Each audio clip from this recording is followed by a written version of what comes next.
What did everything you had been told about who you should be isn't who you truly are?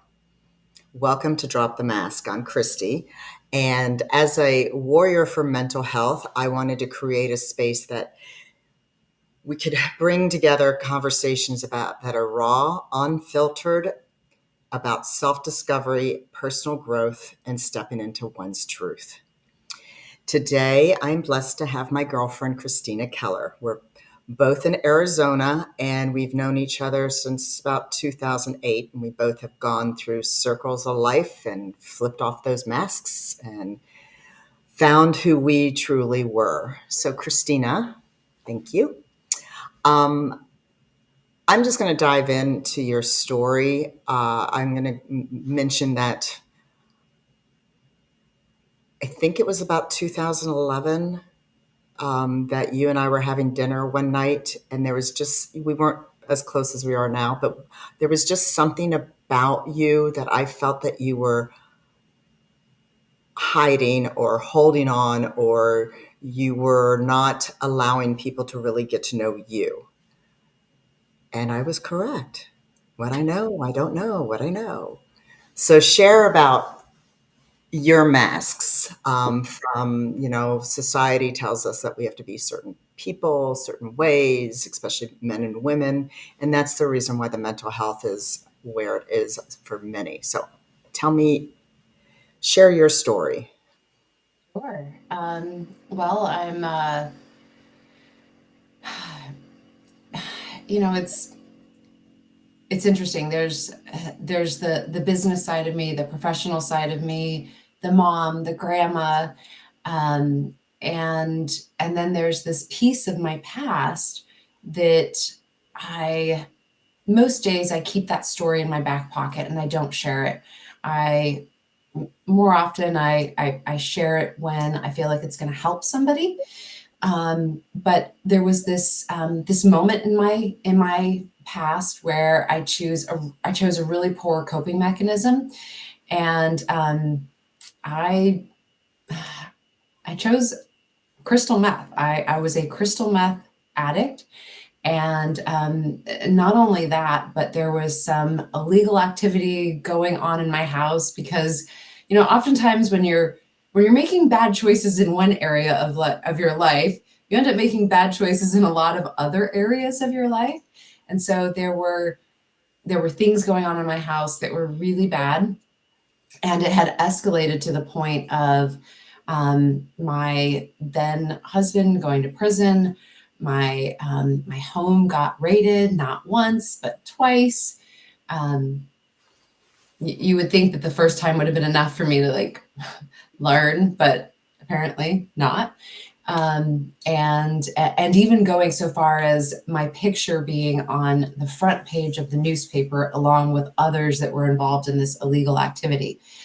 Um, so interestingly, you and I met in 2008, and that had happened at the end of 2007. So when you and I met that first time, it was all very raw. And it was the first time in 2008 when we met, that was the first time that I started going out into the networking world. And I got to tell you, venturing into that space, into that arena, I was terrified. I kept people at arm's length. I didn't know if people would know, if they might Google my name, and if any of that would come up. I didn't know if anyone would recognize me. Like, I don't know why I thought that I was that important. Um, but I was terrified of people knowing, and so I kept people really far away. So Yeah, do you feel that with keeping people away, that's throwing on a mask? of course it That is. you Of course it had, is. how many layers of those masks did you wear? And when did you go through the healing part of saying that we're all flawed, we've all made mistakes, and those mistakes, yes, you getting rated twice, it is what it is. But I knowing that you have a fresh start to be behind the mask for the networking people and society to say this is who you're supposed to be, or for you to find out who you were because you were, before you were married, how before that happened, you were a certain personality, and then going into the coping mechanism, you that mask was the struggle, and then coming out of it, and then everything that you've done since, and still So, pulling off the masks. yep. So I'll first address the healing component of it in your question.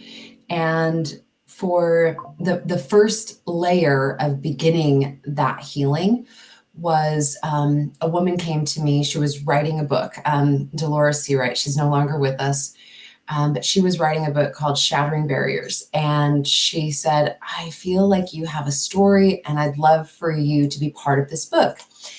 And at that time, I had a significant weight loss success, and so that was the story that I shared with her. I felt like that was a safe story, and as a someone that was running a very large networking group here in Arizona, I was a little bit afraid of sharing my true past and really taking that mask off. So that was the first story that I told her, and it kept tugging at me that that wasn't the right story, and that I really needed to share the real raw story. And I'll never forget. I called her and I said, Dolores, there's a different story that I need to share with you. Have you already gone to print? And she said, it's actually at the publishers. And I said, can I come to your home and talk to you? And so I did. So I went to her home and I sat there and I told her the whole story. And I cried, she cried. There were a lot of tissues.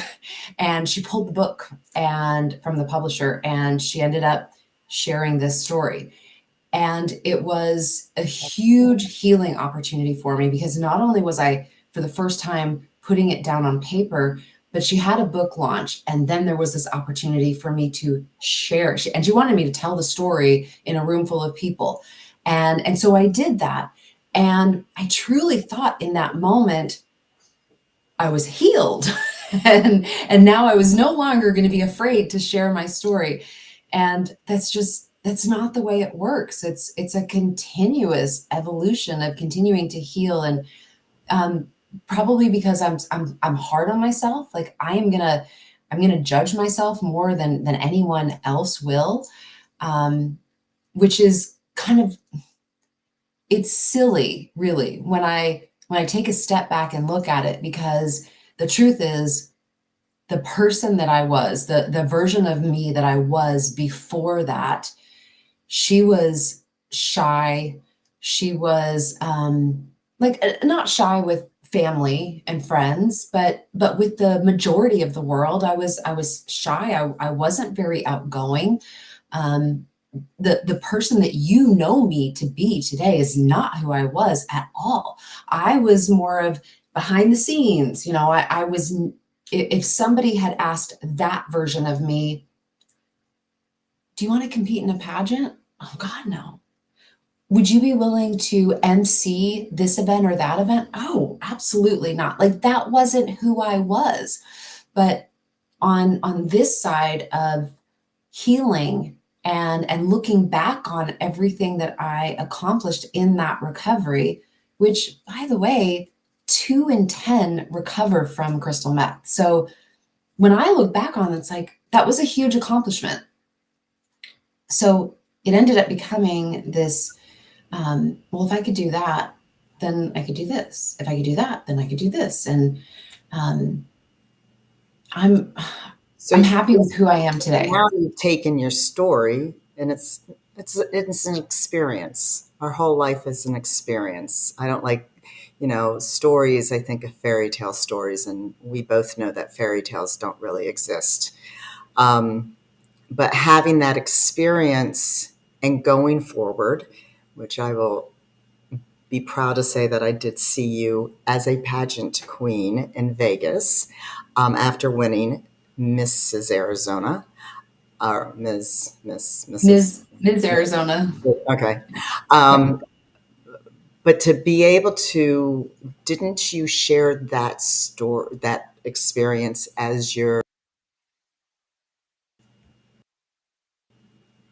As my platform during the pageant? yes, your platform? No, no, actually, so my platform, and that was another moment in time where I was afraid of them knowing that that was my past. I ended up telling some um, uh, pageant coaches. There was a pageant coach, someone that I would consider more of a mentor. I shared that and said, I'm trying to decide what my platform should be.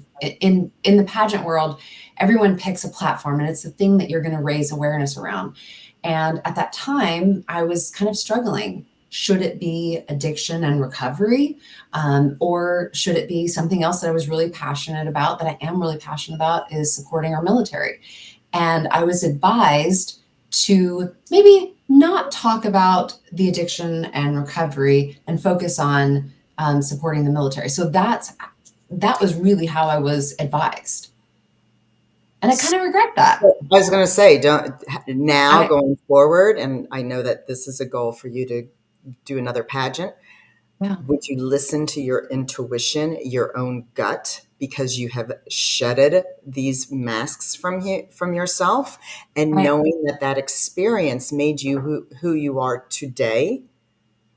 Or would yeah you still I sit in that fear? Because when we go into the fear, um, and I know it's a cliche, the false evidence appearing real, but if we're fearful, we're in the fear of something we don't even know what's forward. We don't know what's going to happen. so where I'm at this stage of my life, the pageant would be a very different experience for me. Win or lose, it's more about the experience for me. And I think that first time that I competed in the pageant, there was this little girl within me that truly didn't think she was pretty enough, good enough, that all of those other women knew something that I didn't know, and they were in some way more special. And so the fact that I even had the opportunity was shocking to me. And and so when I was advised to do this, I thought I have to do that if I even have a shot at it. And then to win it and then be selected as Miss Congeniality, which, I think that what a lot of people don't know is when you're competing, the women that you're competing against are the ones that pick the Miss Congeniality award. So to have won that was amazing to me. I don't need the win. If I don't need the win, needed it then. Today, this year, 2025, I'm looking at, I want to compete for the experience of it. I want to compete to put the platform out there that's really raw and real for me, and what it not what somebody else is telling me the platform should be. Right. And I don't want it to be mistaken that that doesn't mean that I don't love those that serve our country, and that I'm choosing mental health over that. Yeah, but that goes together. The mental health and our veterans, we already know that that goes together. But understanding that, and that can we can go down the rabbit hole with that, and I'm going to have some guests share their stories on that one. But the mental health, the veterans coming back and getting into the drugs because that's their coping mechanism. So just because you were a wife, you were a mother, isn't any different. Mental health is mental health, and the we continue to throw on masks, even though society sits there and does the mouthpiece of mental health. When we put on those masks, we're putting ourselves into that deep rabbit hole because we're not allowing ourselves to look in the mirror and be us. So there's a poem that I heard it from Jelly Roll was talking about it, and it's the man in the glass, and he it's pretty much that we can lie to everybody else, but when we look in that glass, we can't. So why wear a mask? We were born raw and naked, gonna die. So in between, when we're throwing in all those masks, that's why we have struggles of saying, well, who am I? So when you listen to your intuition and your business is intuitive, we're sitting there saying, this is who I am. And having that confidence, though it's hard to get to the point where if you don't like me, if I don't fit into your mold, then I don't. And I think with age comes wisdom, and the older, the wiser we get, the less we care about what people think of us. You know, Well, because when we're you're bringing in younger. those experiences, and those experiences, when we share our stories, our experiences, our good, bad, and the truly crappy times in our life, you never know who somebody might relate to it because they're holding onto that mask and they're afraid to drop it and to be raw. And that's where the conversation comes because unfortunately, people judge. Nobody likes to be Absolutely. judged.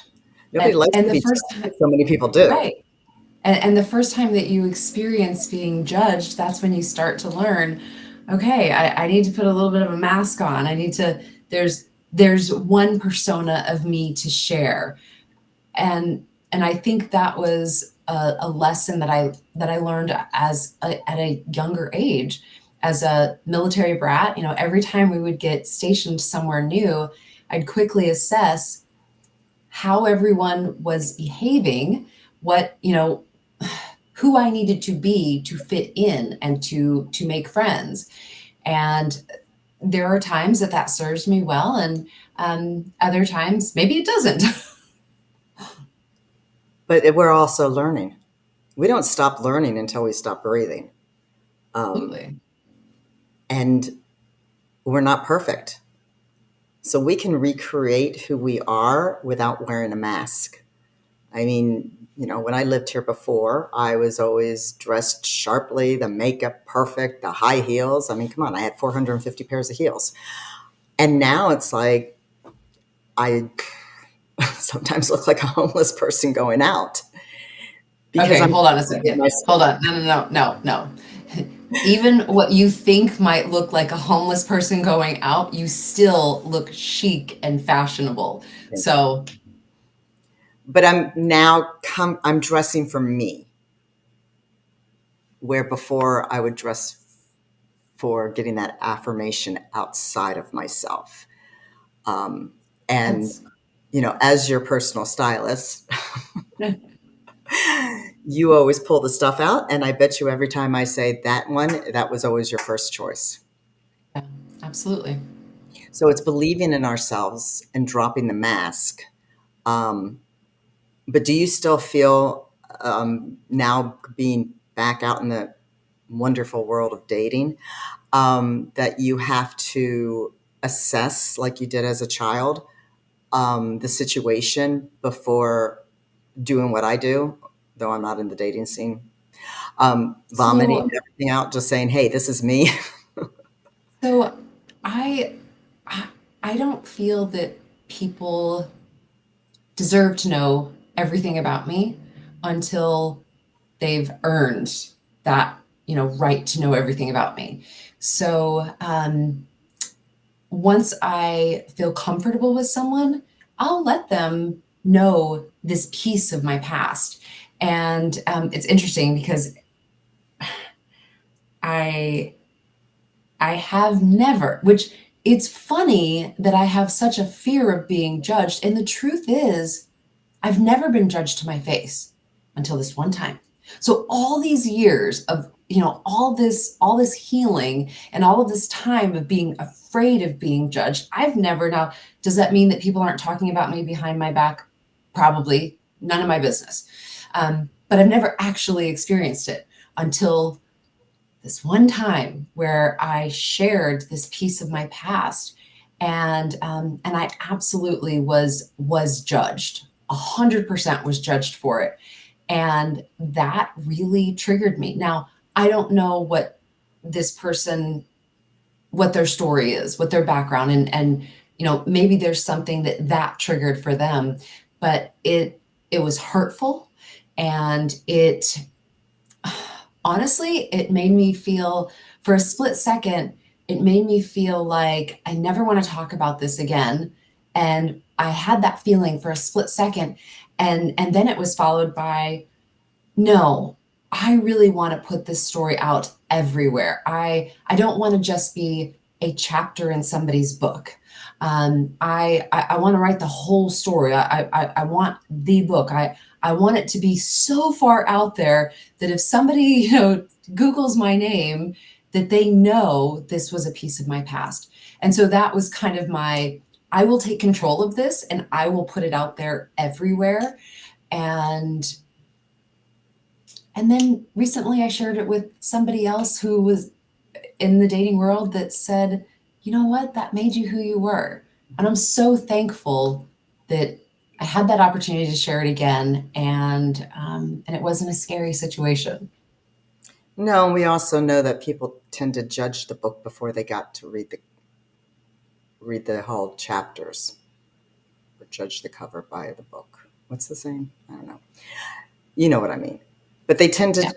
people will always judge, and I know that. I mean, we're human. I judge, and I'm quick to stop it. The moment it comes, it's in that thought process. It's like, no, it's not my place to judge because I've been judged. And that's why I wore so many masks. It's why I moved as many times as I have. Um, and yeah, I battled depression most of my life. I battled depression because I did not know who I was. And then when I received the tools to understand that it's not selfish, it's selfless to love yourself. And when we start loving ourselves, another cliche, fly, first love yourself, um, we're able to see ourselves in a different way.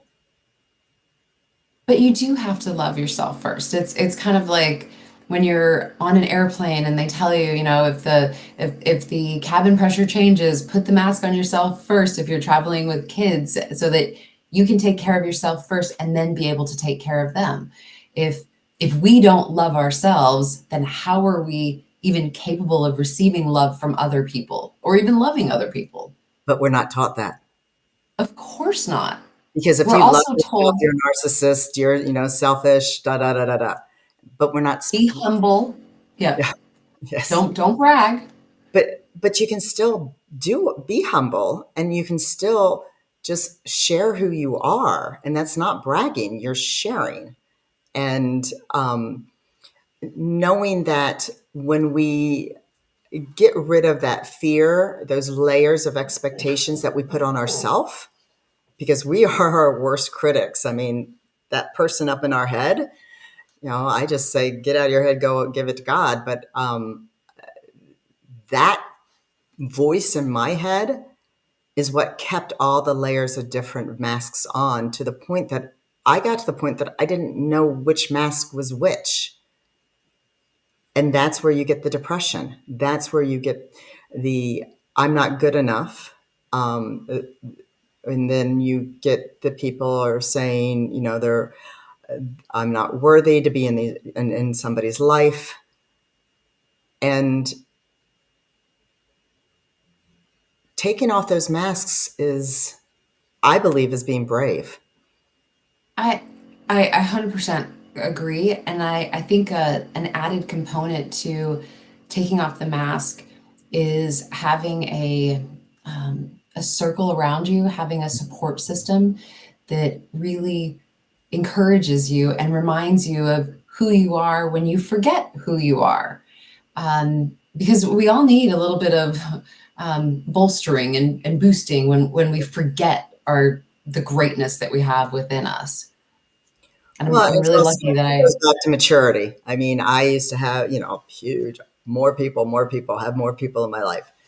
And now it's sort of, it's that circle's closed. You just still, layers of people, but you learn to who you can lean into and trust, and they can say, "Hey, I know you might be struggling.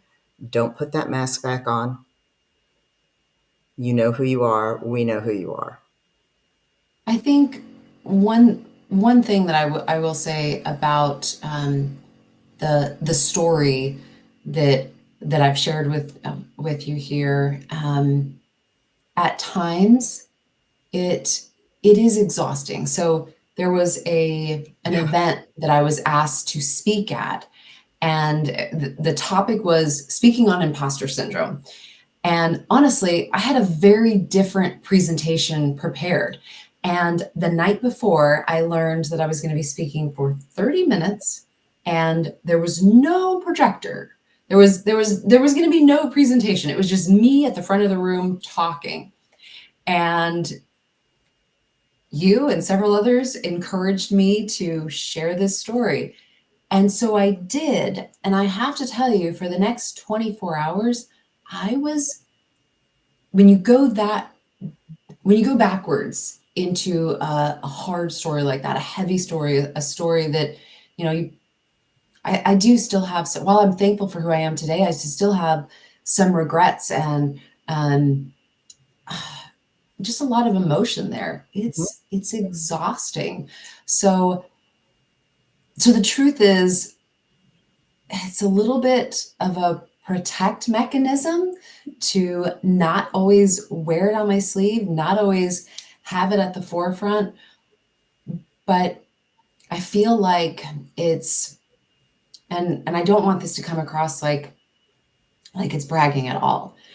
But when I encounter someone who either is struggling with addiction, has a family member that is struggling with addiction, or a a child of an addict who the child is still struggling with, why did my parent choose that, and they are wrestling with that, which I can't even tell you how many adults have shared, this is what they encountered as a child, and they've shared that with me, being able to share on the other side of it what's really going on, and that it's not about them. It's in those situations that I feel like I take the mask off and I share it, and I let them know that. But it's a hard one to really keep at the forefront all the time. I completely understand. That's why the two of us could write books. Because we all have ebbs and flows in our life. And from my own, past and everything, do I have regrets? I guess you could call them regrets, but I try to use I try to not use the words regrets, um, because everything that I've gone through, I have to be solid in myself and continue to love myself, even though I might have fallen and done something where, something might have happened to me where people are just like, wow, you?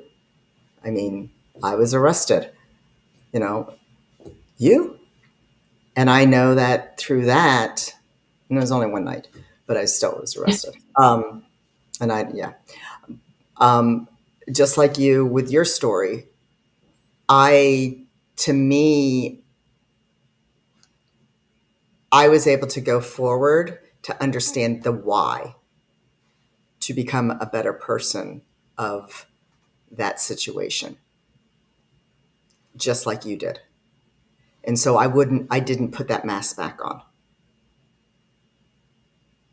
Maybe the healthy thing is to, I don't know, knowing when to take off the mask and knowing when to put the mask back on. um, you know, Talking about taking the mask off, maybe it's not about always having it off, but knowing when and when it's safe to take that mask off. And it's a shame. We should be able to just be safe all the time, but we know that's not the world. That's not society. But so going into the dating scene, and so you've got the dating scene, and then you've got the business networking scene. That was the dog. Um, are they two different masks? Because, as you said, you don't share, and then when you go into a networking place, we tend to look around. Do we put the mask on, or just say, "Hey, I'm this is who I am"? I mean, the way that you are, is it a mask? Is it a persona? Is it the way that you hold yourself? The way that you are with your family, the way that you are with your friends, the way that you are on a first date or with someone that you've been dating versus a professional setting. Um, I mean, which is a persona and which is a mask? I don't know. So I'm sure that I am. explain to me your definition of a persona and a mask. I think, well, a mask is probably hiding a bit. A persona is the version of you that you're sharing. Um, yeah, So I I would think just go there's, with the persona. So when you walk into a networking place, you're a little bit more conservative, yeah, more absolutely. a certain way. But when you go Well, it's to, like recently when you and I went out, when it's just the two of us, there's it's more casual. If that were a women's happy hour and 50 women from Arizona Women Networking were there, I wouldn't be able to have all my focus on you. I would need to I be need I need all the focus people can get, but I would need to be, my attention would be spread everywhere. and that's And why we don't invite all those people to go out with us when it's just the two of us. No, I mean, for what I've learned, um, that we have all the power, and our problem is we've always given the power to everybody else for their approval. And wearing a mask, once we start dropping all the masks, and again, you're going to have different masks. Um, Not everybody is going to be like me that just can't put a mask on any. It's like when we've gone out and, just talking to people, I sometimes feel like I need to all of a sudden put that mask on. And it's like, no. And what do I usually do? I usually leave. you you pull out the shock factor. Or like, Correct. I will double down and I will say something that's just going to completely shock you. But it gets a Yeah, conversation going. yeah, it does. It definitely does. Yes. So, what would you say to somebody that in the women's networking group or whatever, and you notice that they're wearing masks and they're uncomfortable? How would you go about having a conversation with them? Mm. I I might ask them about their story. I wouldn't push, because I know that it might not be my right to know that story yet, and that trust needs to be built. It took a while for me to be able to share with you, um, just where I was in that journey. But as you asked that question, I immediately a few women came to mind, and so that's absolutely how I would handle it. I would ask them, what their story is, and for whatever reason, I don't know if it's that people that have experienced trauma resonate with others that have experienced trauma, but for whatever reason, people often tend to share a lot of the things that they've been through with me. But I wouldn't push someone No. to drop the mask, I might let them know that they're safe to share that with me, and that I'm proud of them. You know, if it was something that they overcame or something, you know, I would let them know that I care about them and that I have empathy for whatever they went through, and just let them know that this is a safe space. I Because when growing you have up, a safe space, so especially it's among women, I call it the bubble. So yes, oh, yes, it's the bubble. yes. So if somebody comes to me and says, you know, I want to talk to you about something, and I need it to stay between us, it's called the bubble. It goes in the bubble, and what's in the bubble stays in the bubble. I always say it's not my story to share. I've got enough stories of my own. It's like it's always a safe space. I just, you and I, when I mentioned that God was telling me to do something like this, um, I was fortunate in the last year, 2 years, I did a live show on LinkedIn, and I met some wonderful people, men and women that have stories that are, and again, I said stories, but their experiences, they're usually the darkest times of our life. Yet, when we get through to that light, we start seeing ourselves in a different way. Well, So, I'm excited for you in this journey. I, having had um, radio shows and podcasts of my own, I know that it's really an incredible journey when you get to sit down and talk to so many different people, and get their life perspective and their worldview, and then getting to share it with others. I'm thrilled for you, and I'm excited that you're doing it. so lastly, how can I support you, and what do you actually do? A lot of things. Um, I'm the president of Arizona Women Networking, which really excited to share that we're actually doing a name change.